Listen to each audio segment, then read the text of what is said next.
Salut à tous et à toutes, c'est Yorisama et on se retrouve pour un nouveau tutoriel, ça faisait longtemps, et cette fois-ci ça portera sur les monstres Gémeaux.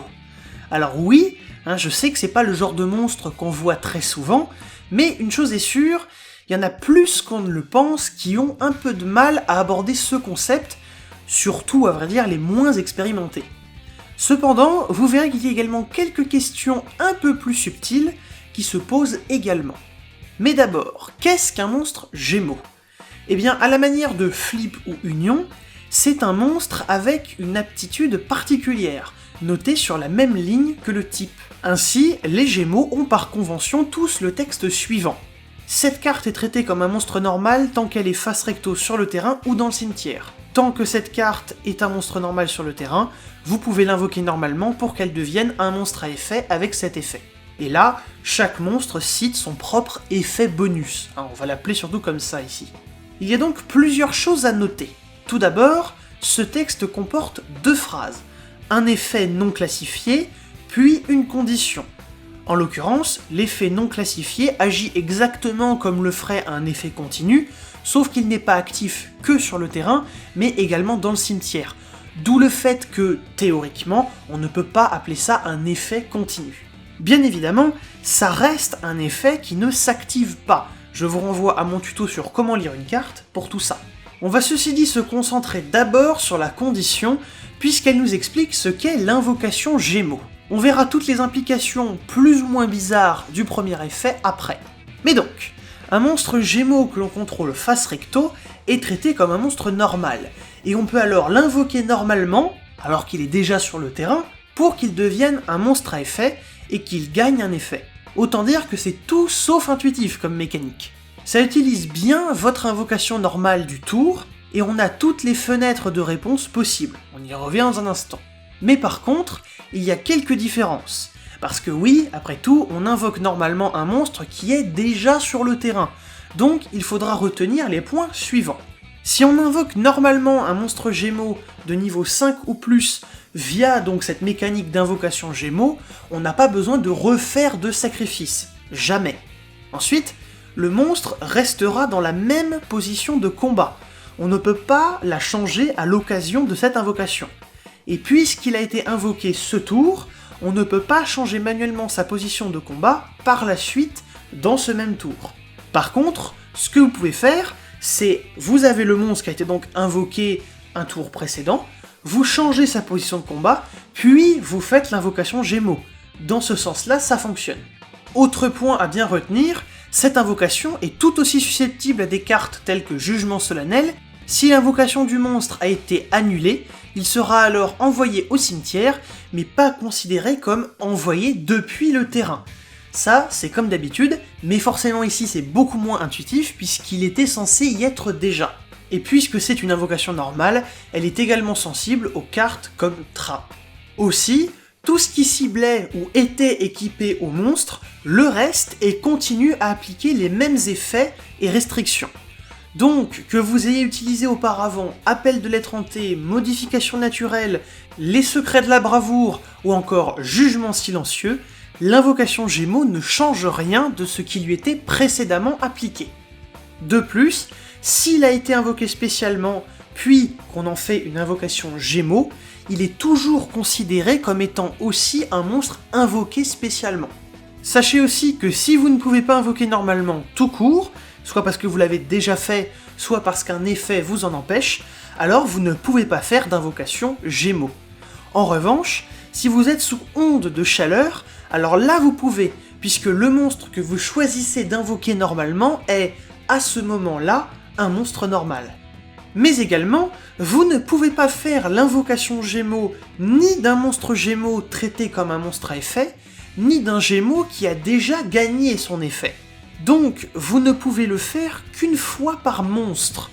Et en plus, s'il a ses effets annulés, et donc qu'il n'a plus son effet qui le traite comme un monstre normal, alors là, vous ne pouvez même pas le réinvoquer, puisque du coup, il est, à ce moment précis, un monstre à effet. Bah oui, il est ce qu'il est de base, il n'y a rien pour le traiter artificiellement comme un monstre normal.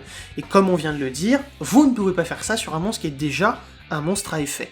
Donc on ne peut pas non plus lui faire regagner son effet bonus dans cette situation, tant qu'il a ses effets annulés du moins. Donc voilà, tout ça c'était pour les bases de l'invocation Gémeaux.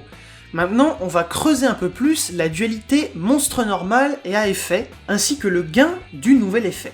Alors tout d'abord, sachez que si le monstre passe face verso, puis recto à nouveau, alors il oublie qu'il a gagné son effet et redevient un monstre normal. Donc il repart de zéro et il faudra tout recommencer. Même constat d'ailleurs s'il est banni temporairement, il faut tout recommencer dès qu'il revient. Ensuite, il faut se demander ce qu'il se passe lorsqu'on annule les effets d'un monstre Gémeaux, selon s'il est traité comme normal ou à effet. Alors tout d'abord, un monstre comme Hadès annule bien tous les effets d'un monstre détruit par un démon, y compris l'effet qui traite comme un normal. Donc dans cette situation, un Gémeaux au cimetière sera bien un monstre à effet. Mais surtout, il y a le problème d'absorption de compétences, et je prends cette carte en particulier parce qu'elle va être vachement pratique pour expliquer. En effet, on va pouvoir imaginer qu'on l'active, donc on applique l'annulation, puis qu'elle quitte le terrain, donc on voit ce qui se passe après la fin de l'annulation. Ça marche avec d'autres formes d'annulation, mais en l'occurrence cette carte est vachement pratique. Donc dans le cas d'un Gémeaux qui a été réinvoqué, et donc à effet avec son effet bonus. Alors suite à l'annulation, il ne va rien perdre. De toute façon, il reste un monstre à effet, vous me direz, mais on pourrait se demander si du coup il perd l'effet bonus, et qu'il faudrait donc à ce moment-là encore recommencer. Mais non, il va bel et bien garder en mémoire le fait qu'il a gagné son effet bonus. Bon, il aura à ce moment-là ses effets annulés, tant qu'il sera sous absorption, mais il va conserver ce fait. Et donc, dans le cas d'un Gémeaux normal, alors annuler ses effets fait qu'il redevient un monstre à effet, mais bien entendu, il gagne pas son effet bonus pour autant. Il faudra donc refaire une invocation Gémeaux pour ça. Et comme on l'a vu précédemment, dans cette situation, on ne pourra pas le faire puisque c'est déjà un monstre à effet. En revanche, on peut bel et bien lui équiper une carte comme Supervision, ce qui lui fera alors gagner son effet bonus. Bon, il restera annulé, mais du coup on retombe un peu sur la situation précédente, où il a son effet bonus gagné, mais il est actuellement un monstre à effet avec ses effets annulés. Cependant, du coup, si le piège disparaît, bien évidemment, il pourra utiliser son effet normalement. Alors ceci étant, je rappelle au passage que ce gain-là, à ce moment-là, il est dû à l'effet continu de la magie d'équipement. Donc si vous la retirez et qu'on n'est plus sous absorption, il sera à nouveau un monstre normal sans son effet gagné, il perd tout. Et d'ailleurs, tant qu'on parle de ça, je vous ai donc dit que ça marchait également avec d'autres formes d'annulation, donc par exemple Inifini, mais, et c'est pas intuitif, vous pouvez bel et bien cibler un monstre Gémeaux actuellement traité comme un monstre normal par son effet, avec Inifini.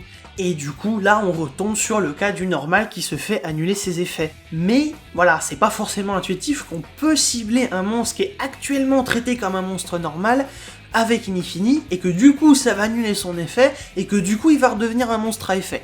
Oui, ça, effectivement, ça peut paraître un petit peu bizarre quand on l'entend la première fois. Mais enfin, pour terminer, voyons quelques rulings à connaître concernant le fait de traiter comme un monstre normal. Alors tout d'abord, si un Gémeaux réinvoqué va au cimetière, il y est un monstre normal, il se souvient pas qu'il a été réinvoqué et est devenu un monstre à effet sur le terrain.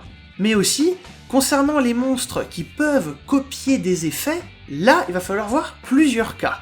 Donc premier cas, la Panthère Noire néospatien.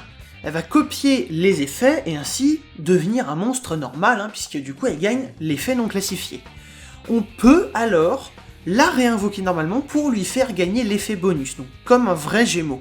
Bon, ça devient pas un monstre Gémeaux à proprement parler, elle en a juste copié les effets caractéristiques, mais on peut utiliser du coup la même mécanique sur elle. Par contre, dans le cas du Dragon Fusion Venin Affamé, là, bon, ça sera la même chose, sur tout ce que je vous ai dit, sauf qu'on ne pourra jamais le faire devenir un monstre à effet, puisque c'est un monstre fusion, et donc un monstre qui, par nature, ne peut pas être invoqué normalement. On ne pourra pas faire d'invocation Gémeaux sur lui, puisque par définition, un monstre fusion, c'est un monstre qui ne peut pas être invoqué normalement. C'est ça pour tout ce qu'on appelle les monstres à invocation spéciale. Et voilà qui met fin à cette vidéo. J'espère qu'elle vous aura plu et que vous y aurez malgré tout appris quelques petites choses, même si, bon, je le conçois, hein, c'est pas ce qui va vous servir le plus, mais en ce moment, justement, je sors cette vidéo pour l'import en TCG de certaines cartes d'un deck de structure OCG basé sur les monstres Gémeaux, donc je me suis dit que, tant qu'à faire, c'était le moment d'aborder le sujet sur la chaîne. Donc voilà, j'espère que ça vous a plu. Quant à moi, je vous donne rendez-vous pour de prochaines vidéos.